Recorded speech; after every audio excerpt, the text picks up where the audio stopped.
మనవారు అనే కార్యక్రమము ద్వారా మహోన్నతుడైన దేవుని యొక్క మహాజ్ఞానపు సంగతులను ఉన్నతముగా నేర్చుకుంటున్నటువంటి మీ అందరికీ మన ప్రభువును రక్షకుడునైన యేసుక్రీస్తు వారి పేరిట నా హృదయపూర్వకమైన వందనములను తెలియజేయుచున్నాను. ప్రియులారా, ఈరోజు నిత్య జీవానికి వారసులయ్యేటువంటి మనుష్యులు ఎటువంటి వారుగా ఉండాలో పరిశుద్ధ గ్రంథం నుండి తెలుసుకుందాం. నిత్య జీవానికి వారసులయ్యేవారు, నిత్య జీవాన్ని స్వతంత్రించుకునేవారు ఏ విధంగా ఉండాలో, ఏ విధంగా ఉంటారో పరిశుద్ధ గ్రంథం నుండి మనం నేర్చుకుందాం. అలాగే నిత్య జీవానికి మేము వెళతాము అని అనుకుంటూ నిత్య నరకాగ్నికి పోయేవారు కూడా ఎలా ఉంటారో తెలుసుకుందాం. ఈరోజు సమాజంలో ఎక్కువ మంది అటువంటి వారే కనిపిస్తున్నారు. ఎటువంటి వారు? నిత్య జీవానికి వెళతాం అని అనుకుంటున్నారు, కానీ నిత్య జీవానికి అర్హులు కాలేకపోతున్నారు, నిత్య నరకాగ్నికి తరలింపబడుతున్నారు. బ్రతికిన కాలం అంతా కూడా పరలోకాన్ని దేవుడు ఇంకెవరికి ఇస్తాడు, నాకే కదా అని అనుకుంటున్నారు, కానీ పరలోకానికి వెళ్ళలేకపోతున్నారు. ఈ భూజీవిత కాలంలో వాస్తవిక పరిస్థితి అర్థమైతే తగినట్లుగా బ్రతకడానికి అవకాశం ఉంటుంది.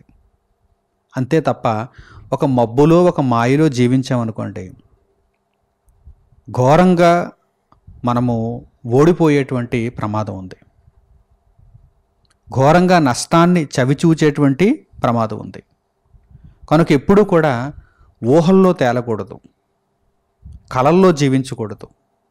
వాస్తవిక పరిస్థితులను ఆలోచించాలి, అర్థం చేసుకోవాలి.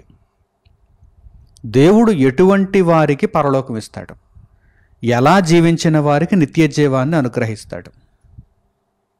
ఈ విషయాన్ని ప్రతి ఒక్కరూ కూడా జాగ్రత్తగా అర్థం చేసుకోవాలి. ఉదాహరణకి, ఒక విద్యార్థి వాస్తవిక పరిస్థితులను అర్థం చేసుకొని పరీక్షకు సరిగ్గా సన్నద్ధుడైనప్పుడు మంచి ఫలితాలు వస్తాయి. లేదంటే నాకంతా వచ్చు, నాకంతా తెలుసు, నేను చదివినదే పరీక్షల్లో వస్తుంది అనేటువంటి ఊహలలో జీవించిన వానికి ఉత్తీర్ణత ఎలా వస్తుంది? ఫెయిల్ అయిపోతాడు, భంగపడతాడు. ఆ ప్రశ్నపత్రం చూసేసరికి భంగపాటుకు గురవుతాడు. ఇదేమిటి, అన్నీ వచ్చేసనుకున్నాను, ఇక్కడ ప్రశ్నపత్రాన్ని చూస్తే ఏమీ రావు. నేను చదివినవే వస్తాయనుకున్నాను, కానీ క్రొత్తగా ప్రశ్నలు అడిగారు, భంగపాటుకు గురవుతాడు. మరికొంతమంది అయితే పరీక్ష వ్రాసిన తరువాత కూడా చాలా ధైర్యంగా ఉంటారు. ఏమిట ధైర్యం? నేను ఏదో రాసేసాను, వ్రాసిన దానికి మార్కులు వేసేస్తారు. ఏమి వ్రాసానో చూడరు, వ్రాసిన దానికి కొలత చొప్పున స్కేల్తో కొలత వేసుకుని మార్కులు వేసేస్తారులే అని కొంతమంది అనుకుంటారు. ఒకవేళ ఇక్కడ ఆ స్కేలు కొలత చొప్పున మార్కులు వచ్చినా కానీ పరలోకం విషయంలో మాత్రం దేవుడు ఆ విధంగా ఏ ఒక్కరిని కూడా అర్హులు కానప్పుడు పరలోకాన్ని ఇవ్వడు. అర్హులైన వారికి తప్పనిసరిగా పరలోకాన్ని ఇస్తాడు. కనుక నిత్య జీవం విషయంలో మనము ఏమాత్రము కూడా ఏదో ఊహలో జీవించినట్టుగా, ఒక పగటిగల కన్నట్టుగా ఉండకూడదు. యథార్థమైనటువంటి భావముతో వాస్తవిక పరిస్థితిని అర్థం చేసుకోవాలి. నిజంగా ఇప్పుడు నేను బ్రతుకుతున్నటువంటి ఈ బ్రతుకును చూచిన దేవుడు నాకు పరలోకాన్ని ఇస్తాడా? ప్రభువు రాకడ ఇప్పుడు సంభవిస్తే నేను పరలోకమునకు ఎత్తబడతానా, లేక అధో పాతాళానికి త్రొక్కబడతానా? ఈ విషయాన్ని ఎప్పటికప్పుడు మనము ఆలోచించుకుంటూ ఉండాలి, పరీక్షించుకుంటూ ఉండాలి. తగ్గట్టుగా జీవితాన్ని దేవునికి అనుకూలంగా మలచుకుంటూ ఉండాలి. ఎందుకంటే భక్తి జీవితం అనేది ఒక రోజుకో 2 రోజులకో సంబంధించింది కాదు. ఈరోజు నేను చక్కగా భక్తిలో కొనసాగాను, నాదే పరలోకం అంటే కుదరదు. చివరి శ్వాస వరకు కూడా దేవుడు ఈ భూమి మీద మనకిచ్చినటువంటి రోజులన్నీ కూడా చక్కగా దేవుని మార్గములోనే మనం కొనసాగాలి. అపవాది అయిన వాడు ఎంత ప్రమాదకరం అంటే, అపవాది అయిన వాడు సాతాను ఎంత ప్రమాదకరం అంటే, భక్తి జీవితంలో ఉన్నామని మనకు ఒక అభూత కల్పన, మనలను మనమే హెచ్చించి మన మనస్సును ఏమార్చేస్తాడు. మనము భక్తిలో లేకపోయినా సరే నీకంటే భక్తులు ఎవరుంటారు, నీవే అసలు సిసలైన భక్తిలో ఉన్నావు, నీదే పరలోకం అని మన మనస్సులో ఆ భావనను పుట్టిస్తాడు. అందుచేత చాలా సందర్భాలలో మనం ఏమనుకుంటామంటే పరలోకం మనకు కాక ఇంకెవరికి వస్తుంది, మనకంటే గొప్పగా ఎవరైనా బ్రతుకుతున్నారా, మనకంటే గొప్పగా ఎవరైనా బ్రతుకుతున్నారా అని మనం అనుకుంటాం. కానీ నిజానికి పరలోకానికి వెళ్ళాలనుకునేటువంటి ప్రతి ఒక్కరూ కూడా వాస్తవిక పరిస్థితులను అర్థం చేసుకొని భయంతో ఉండాలి. భయముతో పేతురుగారు అంటున్నారు, మీరు భూమి మీద నివసించే ఈ కాలమంతా కూడా పరదేశులుగా ఉన్నారు గనక, అతిథులుగా ఉన్నారు గనక, యాత్రికులుగా ఉన్నారు గనక ఈ భూజీవిత కాలం అంతా కూడా పరలోకాన్ని పొందాలి అనేటువంటి భయంతో, ఆ భక్తితో జీవించండి, పరిశుద్ధులుగా బ్రతకండి అని తన పత్రికలో తెలియజేస్తున్నారు. కనుక భక్తి జీవితంలో ఎప్పుడూ కూడా ఉన్నదానికంటే ఎక్కువగా ఊహించుకోవడం అనేది మంచిది కాదు. ఇంకా తక్కువగా మీరు ఊహించుకోండి, ఉన్నదానికంటే తక్కువగా ఊహించుకోండి, ఇంకా ఎక్కువగా మీరు దేవుని కోసం బ్రతికేటువంటి అవకాశం ఉంటుంది.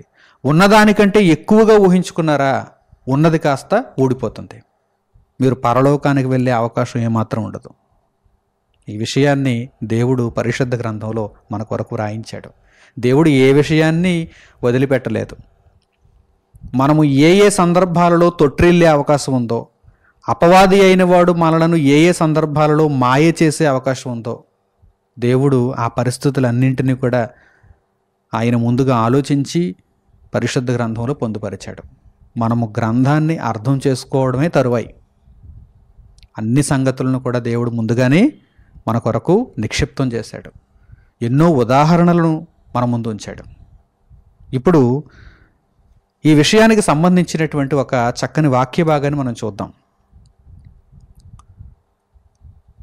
పరలోకానికి వెళ్ళే పరిస్థితి కొందరిలో లేదు, వారు నిత్య నరకాగ్నికి చేరువైపోతున్నారు. కానీ ఊహలలో మాత్రం మాకు తప్ప దేవుడు ఇంకెవరికి ఇస్తాడు పరలోకం, మేమే కదా పరలోక వారసులం అని అనుకుంటున్నారు. అటువంటి వారికి దేవుడు ఇదిగో ఇక్కడ బుద్ధి చెబుతున్నాడు. ఏమిటయ్యా మీ ధైర్యం? ఎలా వచ్చేద్దాం అనుకుంటున్నారు పరలోకానికి? ఎలా ఇస్తాననుకుంటున్నారు మీకు నిత్య జీవాన్ని?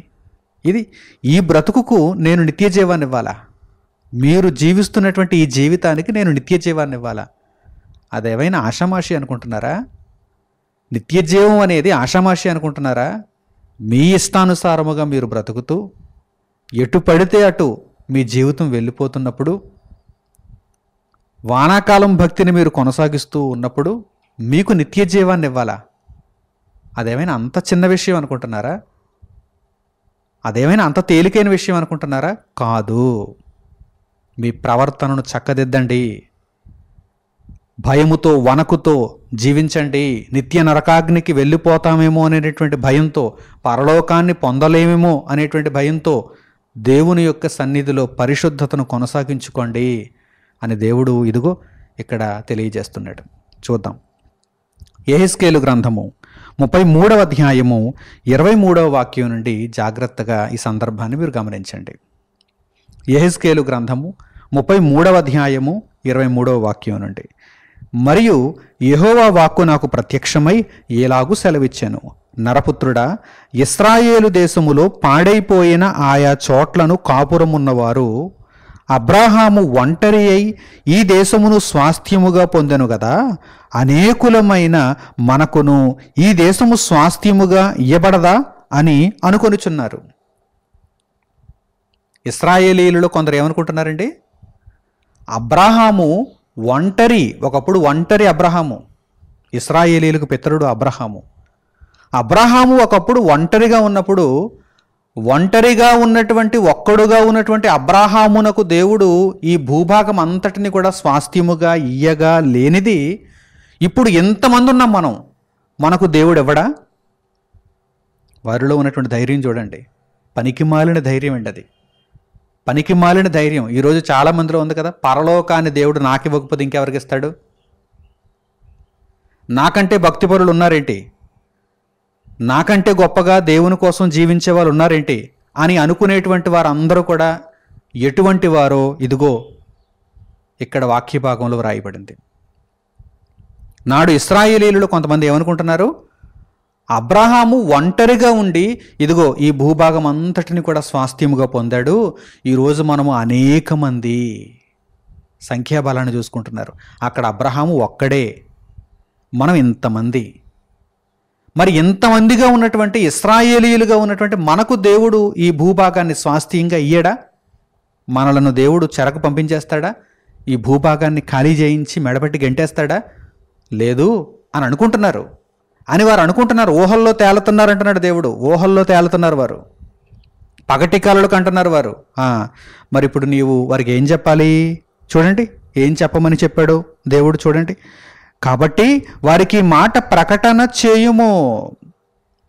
వారి ఊహ తప్పు, వారి కళ భంగపాటుకు గురవుతుంది కనుక వారికి ఏ మాట ప్రకటన చేయుము. ప్రభువగు యెహోవా సెలవిచ్చునదేమనగా, రక్తము ఓడ్చివేయక మాంసము భుజించు మీరు, మీ విగ్రహముల వైపు దృష్టియుంచు మీరు, నరహత్య చేయు మీరు ఈ దేశమును స్వతంత్రించుకొందురా. ఎలా ప్రశ్నిస్తున్నాడో చూసారా దేవుడు. ఈరోజు నామకార్థ భక్త సమాజాన్ని కూడా దేవుడు అదే విధంగా ప్రశ్నిస్తాడు.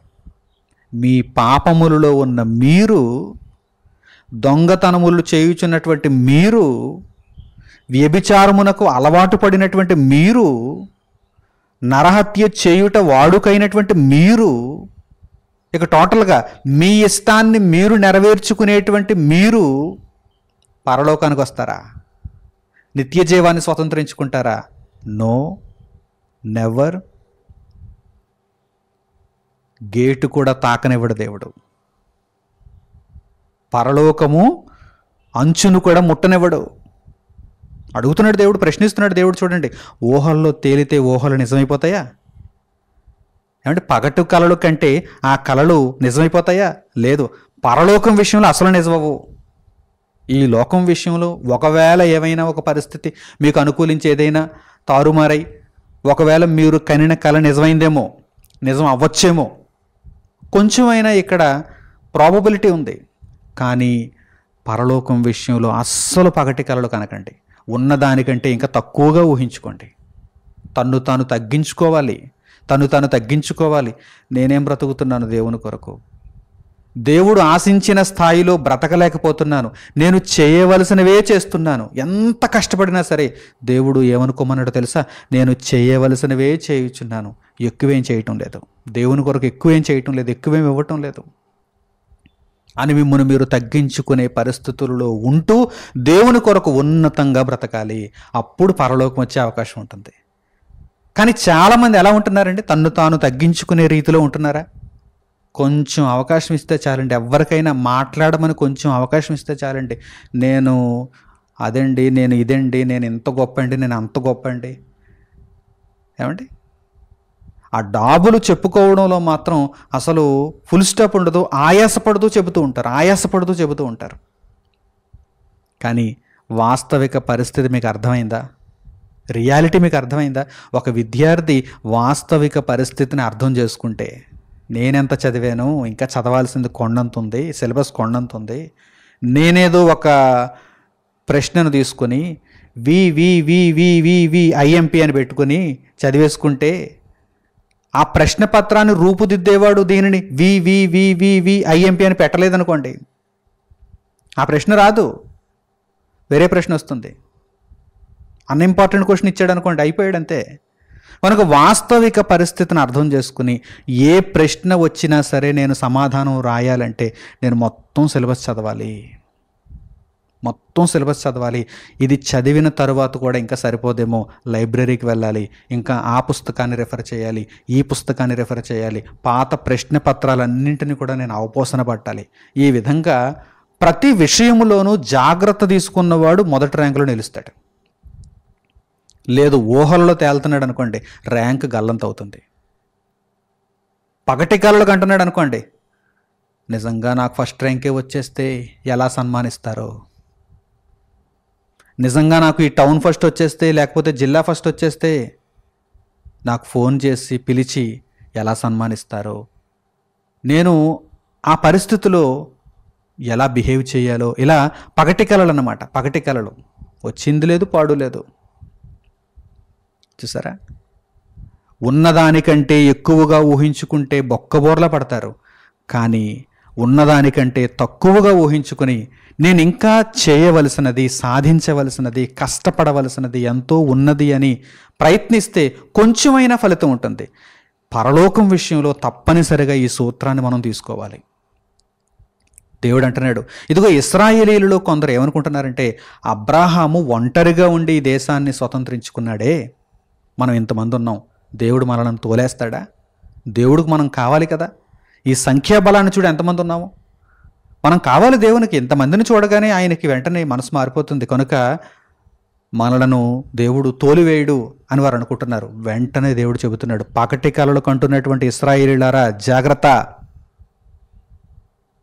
గాలిలో మేడలు కట్టకండి, ఊహల్లో జీవించకండి. నరహత్య చేస్తున్నటువంటి మీరు దేశాన్ని స్వతంత్రించుకుంటారా? వ్యభిచరించుచున్నటువంటి మీరు దేశాన్ని స్వతంత్రించుకుంటారా?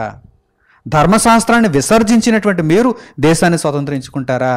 ఎప్పటికీ అది జరగదు అని దేవుడు తెలియజేస్తున్నాడు. చూడండి, మీరు ఖడ్గమును ఆధారము చేసుకుని వారు, హేయక్రియలు జరిగించువారు, పొరుగువాని భార్యను చెరుపువారు, మీ వంటి వారు దేశమును స్వతంత్రించుకుందురా. ఏంటయ్యా పగటి కలలు అంటున్నారు? పగటి కలల కంటే అంతా నెరవేరుతుందా? మీరు దేశమును స్వతంత్రించుకుందురా. నీవేలాగున వారికి చెప్పుము, ప్రభువైన యెహోవా సెలవిచ్చినదేమనగా, నా జీవము తోడు పాడైపోయిన స్థలములలో ఉండువారు ఖడ్గము చేత కూలుదురు అన్నాడు దేవుడు. ఇది రియాలిటీ. రియాలిటీ ఏంటి? ఖడ్గము చేత కూలిపోతారు వారందరూ. అబ్రహాము ఒంటరిగా ఉండి ఇంత దేశాన్ని స్వతంత్రించుకున్నాడు, మనకి ఒక ఇల్లు కట్టుకోవడానికి స్థలం ఉండదా, ఒక పొలం మనం సేద్యపరచడానికి స్థలం ఉండదా అని వీరు అనుకుంటున్నారు. అబ్రహాం ఎక్కడా, వీరెక్కడా? ఏమండి, ఒక గోత్రాన్ని చూసుకుంటే సరిపోతుందా? సంఖ్యాబలాన్ని చూసుకుంటే సరిపోతుందా? మరి ఆ క్యారెక్టర్ అదే కదా విలువైంది. అబ్రహాము క్యారెక్టర్ చాలా విలువైనది. ఆ క్యారెక్టర్ వీరిలో ఉందా? అబ్రహాముకున్న క్యారెక్టర్ వీరిలో ఉందా? లేదు. కానీ ఆ వంశంలో నుండి వచ్చినందుకు మీసం మెలేసేస్తున్నారు.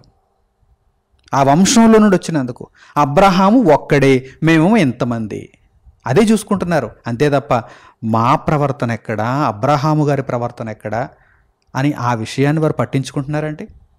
లేదు గనుకనే దేవుడు హెచ్చరిస్తున్నాడండి, హెచ్చరిక జారీ చేశాడు.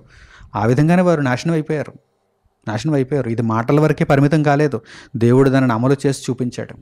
ఇదిగో వారు ఖడ్గము చేత కూలుదురు, బయట పొలములో ఉండు వారిని నేను మృగములకు ఆహారముగా ఇచ్చెదను, కోటలలోని వారును గుహలలోని వారును తెగులు చేత చచ్చెదరు. వారందరూ కూడా పూర్తిగా నిర్మూలమైపోతారంటున్నాడు దేవుడు. నిర్మూలమైపోతారు. వారేదో కలలకు అంటున్నారు, ఊహలలో బ్రతుకుతున్నారు. వారు అనుకుంటున్నట్టుగా దేవుడు ప్రవర్తిస్తాడని వారు అనుకుంటున్నారు. కానీ దేవుని వాక్య ప్రకారమే దేవుడు ప్రతిదానిని కూడా అమలు చేస్తాడు. ఇదిగో వారు నాశనం అవుతారు, చనిపోతారు అని దేవుడు తెలియజేశాడు. ఇంకా చూడండి, ఆ దేశమును నిర్జనముగాను పాడుగాను చేసి దాని బలాతిశయమును మాన్పించదను, ఎవరును వాటిలో సంచరింపకుండా ఇశ్రాయేలీయుల మన్యములు పాడవును. వారు చేసిన హేయక్రియలన్నిటిని బట్టి వారి దేశమును పాడుగాను నిర్జనముగాను నేను చేయగా నేనే యెహోవానై ఉన్నానని వారు తెలుసుకొందురు. దేవుడు గొప్పవాడు, దేవుడు ఉన్నతుడు, ఆయన మాట చొప్పున జరిగిస్తాడు తప్ప మనమేదో ఊహల్లో జీవిస్తే, మనమేదో పగటి కలలు కంటే ఇవి నెరవేరవని అప్పుడు తెలుసుకుంటారు వారు. ఈరోజు నామకార్థ భక్త సమాజం కూడా ఒకానొక కాలమున తెలుసుకుంటారు, ఈ మాటలన్నీ యథార్థములను తెలుసుకుంటారు. మేమేదో పగటి కలలు కన్నాము, ప్రతి ఆదివారం సండే చర్చికి మేము అటెండ్ అయిపోయి చెప్పింది వినేసి కాసేపు అక్కడ కాలక్షేపం చేసేసి తోచింది ఇచ్చేసి తిరిగి వచ్చేస్తే అదే భక్తి అనుకున్నాము, మాకు తప్ప దేవుడు ఇంకెవరికి ఇస్తాడు పరలోకం అని అనుకున్నాము. కానీ ఎంతుందా, దేవుని కొరకు బ్రతకాల్సింది ఎంతుందా అని అప్పుడైతే వారు అనుకుంటారు. ఆయన దేవుడైన యెహోవా అని తెలుసుకుంటారు. కానీ అప్పుడు తెలుసుకోవడం వల్ల ప్రయోజనం ఏముంది చెప్పండి? వారు చనిపోయిన తర్వాత తెలుసుకొని ప్రయోజనం ఏముంది చెప్పండి? నిత్య నరకాగ్నికి వెళ్ళిపోయిన తర్వాత తెలుసుకొని ప్రయోజనం ఏముంది చెప్పండి? ఇప్పుడే మేల్కోవాలి. వాస్తవిక పరిస్థితిని ఇప్పుడే అర్థం చేసుకోవాలి. నా ప్రియులైన సహోదరి సహోదరులారా, ఈ విషయమై దేవుడు పదే పదే గ్రంథంలో తన మాటలను వ్రాయించాడు. మీరు మోసపోవద్దు, జాగ్రత్త పడండి, జాగ్రత్త పడండి. ఏదో ఒక ఊహలో మీరు జీవించొద్దు. పగటి కలలు అస్సలు కనొద్దు. పరలోకం విషయంలో పగటి కలలు అస్సలు వద్దంటున్నాడు దేవుడు. అస్సలొద్దు. మీరు వాస్తవిక పరిస్థితులలోనికి రావాలి. అలాగే మరొక వాక్య భాగాన్ని మీకు చూపిస్తాను.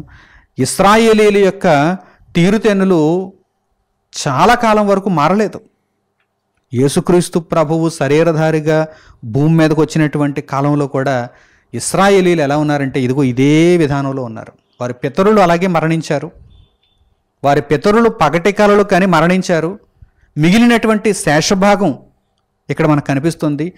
వీరి ప్రవర్తన కూడా ఇదిగో నాడు పితరులు ఏ విధంగా అయితే ప్రవర్తించారో అలాగే ఉంది.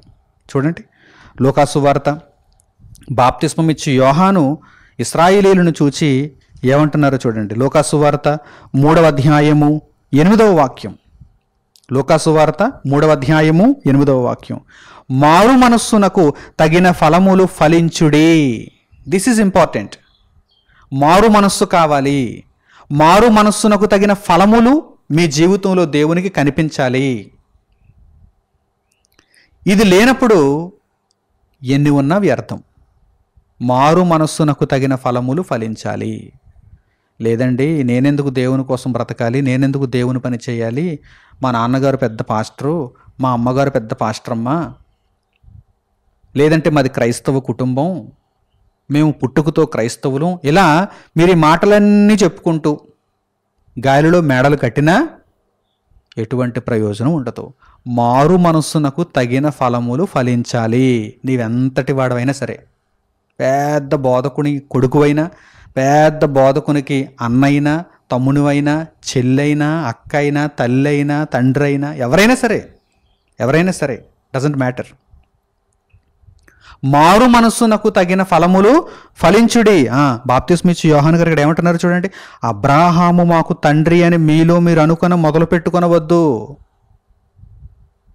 మొదలు పెట్టకండి. ఈ విషయం అంతటిని మరలా మొదలు పెట్టకండి. అబ్రాహాము మాకు తండ్రి, మా పితరుడు ఎవరో తెలుసా ఇస్సాకు, మా పితరుడు ఎవరో తెలుసా యాకోబు, వీరాది వీరులందరూ కూడా మా పితరులు అని మీరు ఈ విధంగా చెప్పుకోవడం మొదలు పెట్టకండి. అవన్నీ చూసి దేవుడు మీకు పరలోకాన్ని ఇస్తాడా? అబ్రాహాము వంశంలో నుంచి వచ్చావా, నువ్వెంత పనికి మాలిన వాడివైనా పరలోకానికి వచ్చానన్న అని దేవుడు అంటాడా? నో, అస్సలు అనడు. నీవు మారు మనస్సునకు తగిన ఫలములు ఫలించాలి. నీవు మారు మనస్సునకు తగిన ఫలములు ఫలించాలి అంతే తప్ప అబ్రాహాము మాకు తండ్రి అని మీలో మీరు పగటి కలలు కనేస్తున్నారు, గాలిలో మేడలు కట్టేస్తున్నారు. ఊహలు. పరలోకంలో దేవుడు నన్నే ప్రవేశపెడతాడు, అసలు మొదటి ర్యాంక్ నాదేనేమో అని ఊహాలోకంలో బ్రతుకుతూ ఉంటారు. నో, అది ఎంత మాత్రమూ తగదు. అబ్రాహాము మాకు తండ్రి అని మీలో మీరు తలంచుకుంటూ అలా మొదలు పెట్టకండి. దేవుడు ఈ రాళ్ల వలన అబ్రాహామునకు పిల్లలను పుట్టింపగలడని మీతో చెప్పుచున్నాను. దేవునికి అబ్రాహాము ద్వారా పిల్లలు కావాలి అనుకుంటే రాళ్ల వలన కూడా పిల్లలను పుట్టించగలడు. అంటే ఇశ్రాయేలీలందరూ కూడా ఎటువంటి ప్రవర్తనతో ఉన్నారన్నమాట? మేము అబ్రాహాము సంతానం, చాలా విలువైన వారం, మేము ఈ సంతానంలో పుట్టడాన్ని బట్టి, ఈ వంశంలో మేము ఉండడాన్ని బట్టి చాలా విలువైన వారం, మేము ఎలా తోక జాడించినా కానీ దేవుడు మమ్మల్ని పరలోకానికి తీసుకుని వెళ్ళిపోతాడనేటువంటి భ్రమలో ఉన్నారు. ఆ భ్రమలో ఉన్నారు. నా ప్రియులైన సహోదరి సహోదరులారా, మీలో ఏ ఒక్కరిపై నాకు ద్వేషం లేదు. ఇన్ఫ్యాక్ట్ ప్రేమ ఉంది. ఏమండి, ఒక ఉపాధ్యాయుడు విద్యార్థిని ప్రేమిస్తేనే చక్కగా చదువురా, నువ్వు ఊహల్లో బ్రతకొద్దు, చక్కగా చదువురా, అన్నీ తెలుసుకోరా, ఇదిగో ఈ పాఠాలన్నిటిని కూడా జాగ్రత్తగా నీవు అర్థం చేసుకోరా, సాధన చేయరా అని చెబుతాడు. ప్రేమ ఉంటేనే కదా. ప్రేమ లేకపోతే ఏమంటాడు? ప్రేమ లేకపోతే ద్వేషం ఉందనుకోండి, ఏమంటాడు? అరే భలే చదువుతున్నారా, ఈసారి నీ దగ్గర ఫస్ట్ ర్యాంక్ అంటాడు. ఒక్క క్వశ్చన్ అప్పచెపితే నీ దగ్గర ఫస్ట్ ర్యాంక్ అంటాడు. అంటే ఆ విద్యార్థి ఏమవుతాడు? ఉబ్బి తబ్బిబ్బైపోతాడు. మా మాస్టర్ నన్ను పొగిడారంటే నాదే కదా ఫస్ట్ ర్యాంకు, ఇంకెవరికి వస్తుంది ఫస్ట్ ర్యాంక్, మా మాస్టర్ చెప్పేశారు అనుకుంటాడు. అయితే ఒక్క క్వశ్చన్కి నువ్వు ఆన్సర్ చెప్పినందుకే, ఒక్క క్వశ్చన్కి ఆన్సర్ చెప్పినందుకే నీకు స్టేట్ ఫస్ట్ వచ్చేస్తా? అలా చెప్పాడంటే ఉపాధ్యాయుడు నీ మీద ప్రేమ లేనట్టే, నిన్ను పొగుడుతున్నాడంతే, నిన్ను పొగుడుతున్నాడంతే. అలా కాకుండా ఒక బెత్తం తీసుకుని నిన్ను భయపెడుతూ అన్ని చదువు, ఇవన్నీ అప్పచెబితే కానీ నువ్వు ఇంటికి వెళ్ళడానికి వీలు లేదు, ఇలా క్రమశిక్షణతో విద్యను నేర్పించాడు అనుకోండి, ప్రేమ ఉన్నట్టు. ఈరోజు నేను కూడా దేవుని విద్యను ప్రేమతోనే మీ అందరికీ నేర్పిస్తున్నాను. మీ అందరికీ పరలోకం రావాలనే కదా నేను ఈ మాటలు మీతో పంచుకుంటున్నాను. మీ అందరికీ పరలోకం రావాలంటే ఏం చేయాలి? ఊహలలో బ్రతకొద్దు. ఒకవేళ కొంతమంది మీలో ఎవరైనా నన్ను ఇప్పుడు మీరు తిట్టుకున్నా కానీ ఏంటి ఎలా చెబుతున్నారు, పరలోకం దేవుడు మాకు ఇవ్వడా, మాకే ఇస్తాడు, మాలో గొప్పతనం ఈయనకి తెలియదేమో అని ఒకవేళ మీరు ఈ మాటలను బట్టి నన్ను ఒకవేళ మీరు తిట్టుకుంటున్నా కానీ ఒకానొక రోజున మీరు నిజాన్ని తెలుసుకుంటారు. అప్పుడైనా సరే అవును, ఆ సోదరుడు నాకు నిజంగా దేవుని మాటలనే చెప్పాడు, ఉన్నది ఉన్నట్టుగా చెప్పాడు, అందులో కల్పితం లేదు, మాయ లేదు, స్వార్థం లేదు, ఉన్నది ఉన్నట్టుగా చెప్పాడు అని ఒకానొక రోజునైనా సరే మీరు అర్థం చేసుకుంటారు.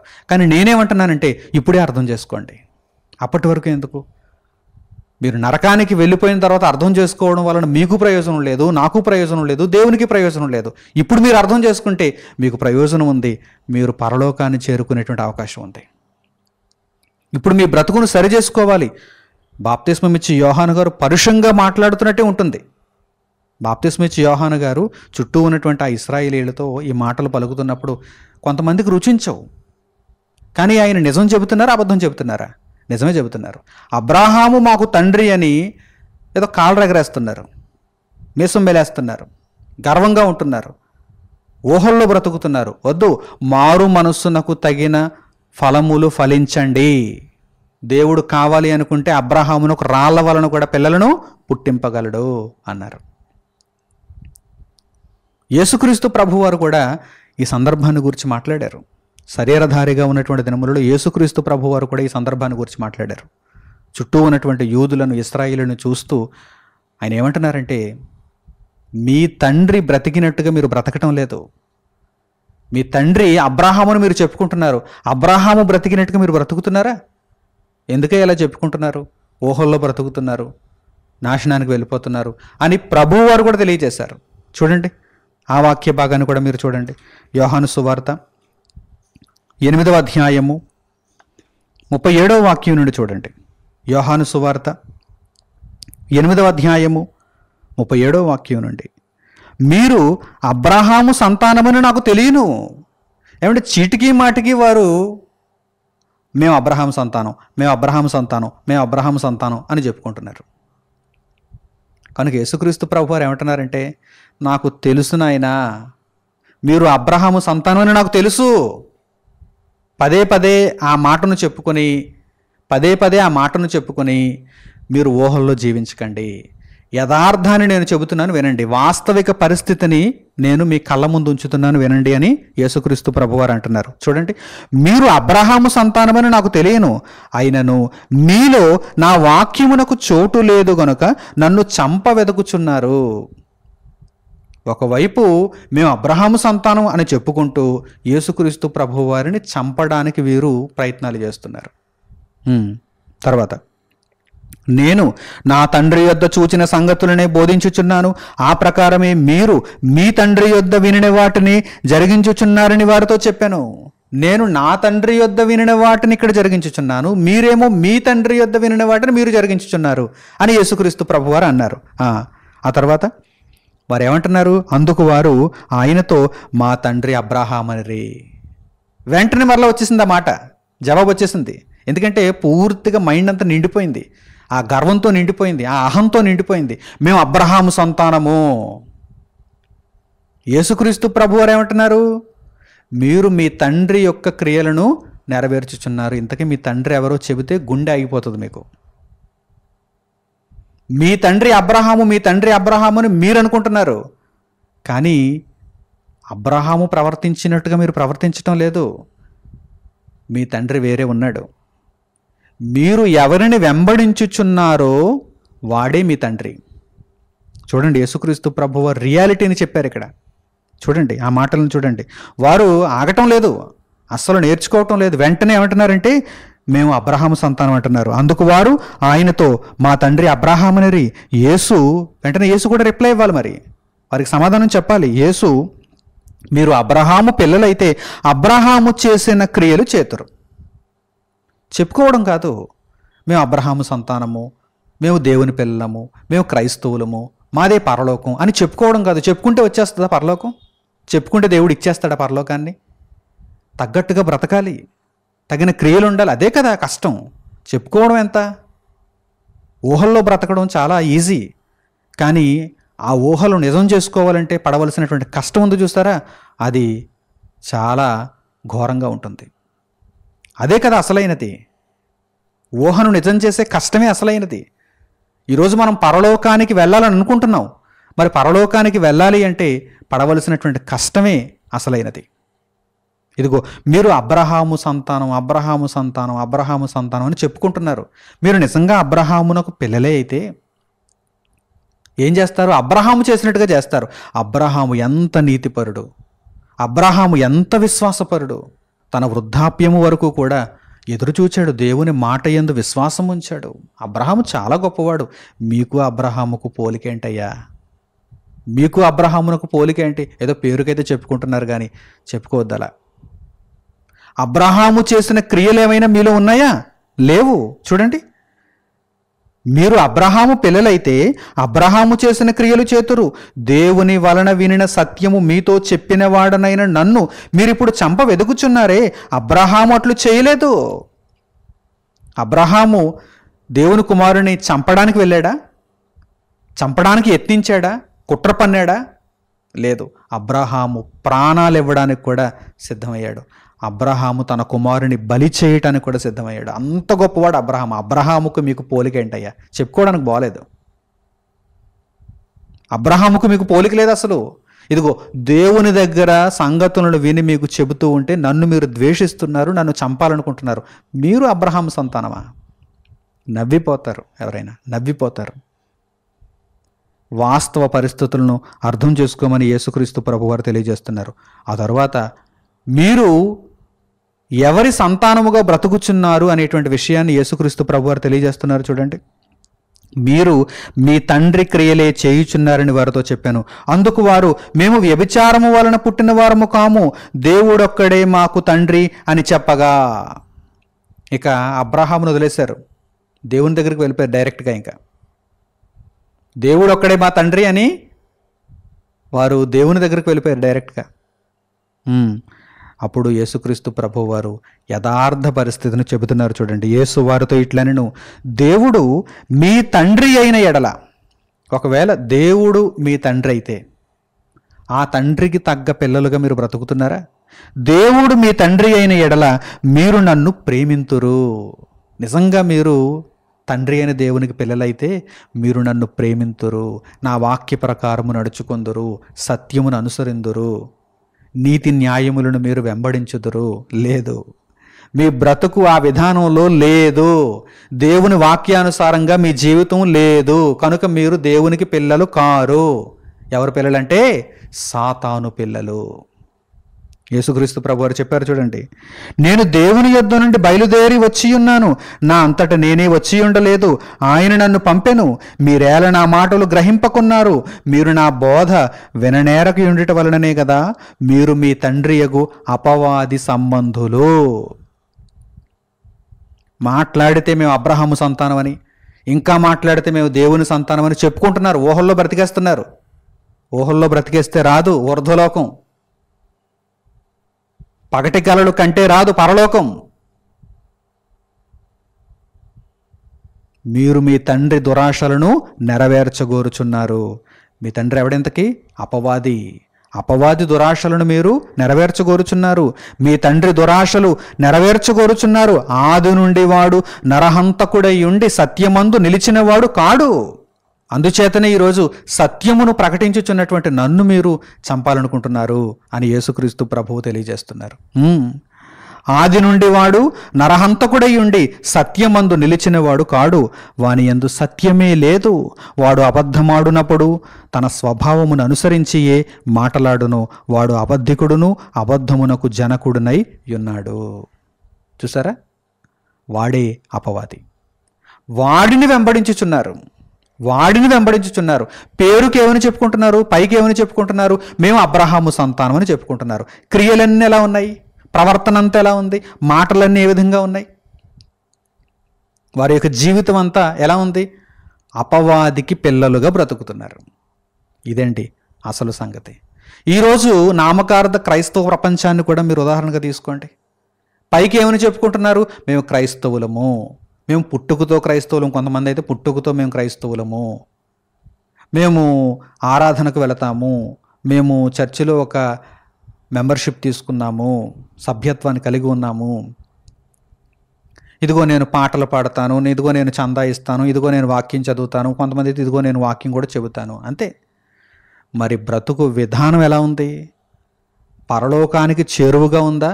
మరణిస్తే, కన్ను మూస్తే వెంటనే ఆత్మ దేవదూతల ఆహ్వానాన్ని పొంది నెమ్మది పొందే స్థలానికి వెళ్ళే రీతిలో ఉందా?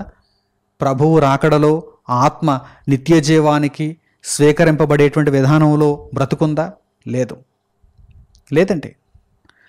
పేరుకు మాత్రం వీరందరూ కూడా ఇదిగో ఈ విధంగా ఊహలతో బ్రతుకుతూ, మేము క్రైస్తవులని చెప్పుకుంటూ, మేము దేవుని పిల్లలని చెప్పుకుంటూ, పైకి వేషధారణతో కూడినటువంటి జీవితాలను చూపిస్తున్నారు. అంతే తప్ప నిజంగా వీరిలో భక్తి లేదని దేవుడు ఇదిగో వ్రాయించాడు. ఈరోజు అనేక మంది ఉన్నారు ఇటువంటి వారు. పేరుకు భక్తులైనటువంటి వారు ఎంతమంది ఉన్నారు? ప్రపంచంలో క్రైస్తవులుగా పిలువబడుతున్నటువంటి వారు ఎంతమందో తెలుసా? సుమారుగా 300 కోట్ల మంది. మెజారిటీ. ప్రపంచ జనాభా 750 కోట్ల నుండి 800 కోట్లు అయితే క్రైస్తవులుగా పిలువబడుతున్న వారు సుమారుగా 300 కోట్లు ఉన్నారు. మరి వీరందరికీ పరలోకం వస్తుందా? వీరందరూ నిత్య జీవానికి అర్హులుగా ఎంచబడతారా? ఎంచబడితే చాలా గొప్ప విషయమే, కానీ ఎంచబడే పరిస్థితి లేనే లేదు. ఎందుకంటే అందరిలోనూ ఈ విధానం ఉంది. పేరుకేమో మేము దేవుని పిల్లలం, పేరుకేమో మేము అబ్రహాము సంతానం, పేరుకేమో మేము క్రీస్తుని ధరించుకున్నామని చెప్పుకుంటున్నారు, కానీ అపవాదిని తండ్రిగా వీరు కలిగి బ్రతుకుతున్నారు. అందుచేతనే ఈ వాక్య భాగాన్ని దేవుడు మన కొరకు పొందుపరిచాడు. ఇదిగో అనేక సందర్భాలలో ఆదాము మొదలుకొని నేటి వరకు కూడా మనుషులను అపవాది అయిన వాడు ఏమార్చేస్తున్నాడు. నీకు కాకపోతే దేవుడు ఇంకెవరికి ఇస్తాడు పరలోకాన్ని? ఇలాగే బ్రతుకు అంటున్నాడు. లేదు. అసలైనటువంటి విషయాన్ని తెలుసుకో, వాస్తవ పరిస్థితిని గ్రహించు. నీవు బ్రతుకుచున్నటువంటి బ్రతుకును దేవుని దగ్గర, దేవుని వాక్యము దగ్గర నీ ఉంచి పరీక్షించుకో. నీవు పరలోకమునకు అర్హుడువో కాదో నీకు అర్థమవుతుంది. ఎన్నో పాపపు క్రియలను వెంట తీసుకుని వెళుతూ ఆ పాపమును వదలలేకపోతూ నీ ఇష్టానుసారముగా జీవిస్తున్నటువంటి నీకు దేవుడు నిత్య జీవాన్ని ఇస్తాడని ఎలా అనుకుంటున్నావయ్యా? ఎలా అనుకుంటున్నావమ్మా? లేదు. కనుక ఇప్పుడే నీవు భయము నొంది, తండ్రి ఇక మీదట నేను ఆ పాపము జోలికి వెళ్ళను, నేను పవిత్రతలో పరిశుద్ధతలో కొనసాగుతాను, నాకు పరలోకం కావాలి తండ్రి, ఎట్టి పరిస్థితులలోనూ నేను నిత్య జీవాన్ని కోల్పోకూడదు తండ్రి, నేను ఇంకా ఏ విషయాలలో సరిచేయబడాలో ఆ విషయాలను నాకు నేర్పు తండ్రి, ఇదిగో నన్ను నేను పూర్ణముగా నీకు సమర్పించుకుంటున్నాననేటువంటి విధానంతో దేవునికి మీరు మొర్రపెట్టగలిగితే దేవుడు మీకు సహాయం చేస్తాడు. పరిశుద్ధ గ్రంథంలో వ్రాయబడినటువంటి ఒక చక్కని వాక్య భాగాన్ని ఇప్పుడు మీకు జ్ఞాపకం చేస్తాను. చూడండి. పౌలు గారు గలతీయులకు రాసినటువంటి పత్రిక 6వ అధ్యాయము 9వ వాక్యం నుండి మీరు చూడండి. పౌలు గారు గలతీయులకు రాసిన పత్రిక 6వ అధ్యాయము 9వ వాక్యం నుండి, మనము మేలు చేయుటయందు విసుకకయుందుము, విసుకుపోకుండా మనము మేలు చేస్తూ ఉండాలి. ఒకరోజు మేలు చేసి ఆగిపోతే కుదరదు.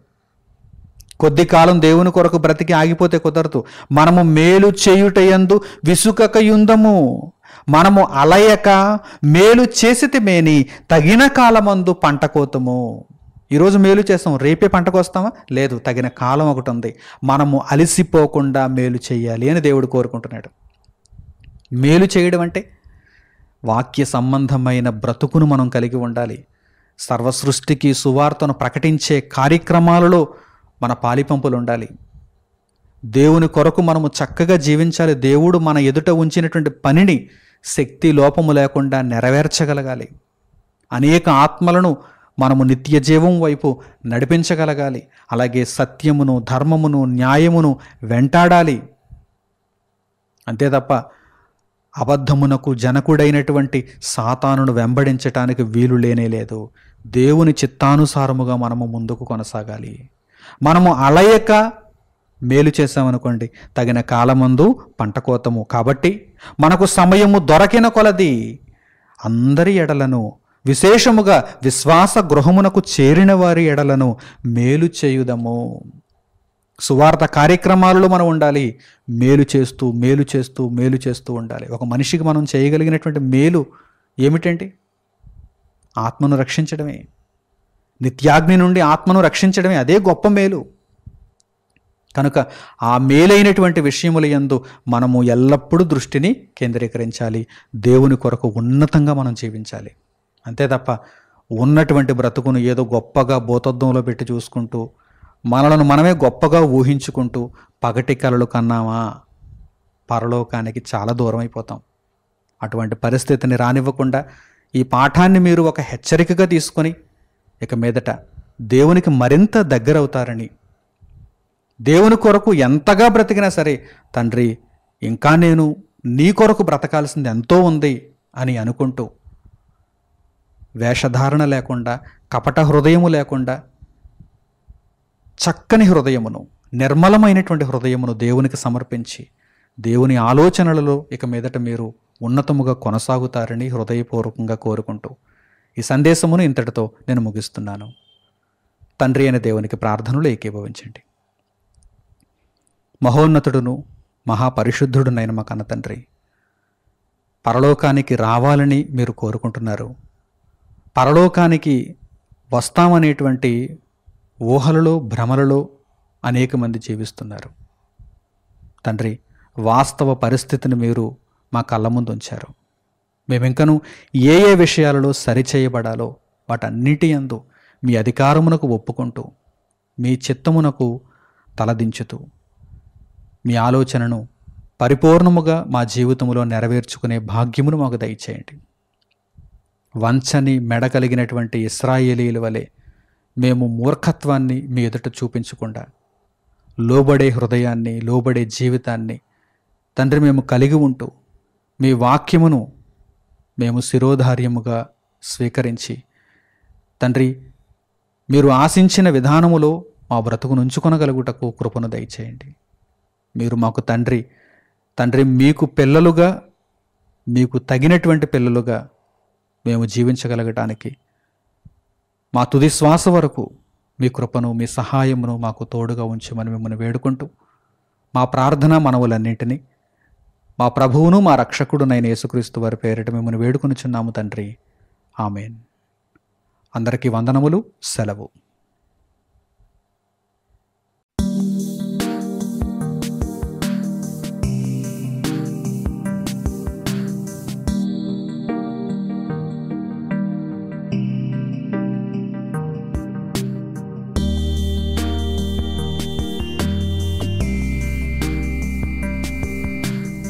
సహోదరులు మణికుమార్ గారు ప్రసంగించిన ఎన్నో ఆత్మ సంబంధమైన సంగతులను ఉచితముగా వీక్షించుటకు మా యూట్యూబ్ ఛానల్స్ ను తప్పక దర్శించండి. మా సమాచారమును ఎప్పటికప్పుడు తెలుసుకుని ఆత్మీయాభివృద్ధి నొందవలనంటే మా యూట్యూబ్ ఛానల్స్ ను సబ్స్క్రైబ్ చేసుకోండి. సత్వర నోటిఫికేషన్ల కొరకు సబ్స్క్రైబ్ బటన్ ప్రక్కనే ఉన్న బెల్ సింబల్ ను క్లిక్ చేయండి. మరిన్ని వివరములకు మీరు సంప్రదించవలసిన మా ఫోన్ నెంబర్స్ 8978414178 మరియు 8333927666. ధన్యవాదములు. ఈ కార్యక్రమమును అనేక మందికి పరిచయం చేయగలరని ఆశిస్తున్నాము. ప్రభువైన యేసుక్రీస్తు పేరిట మీకు శుభములు.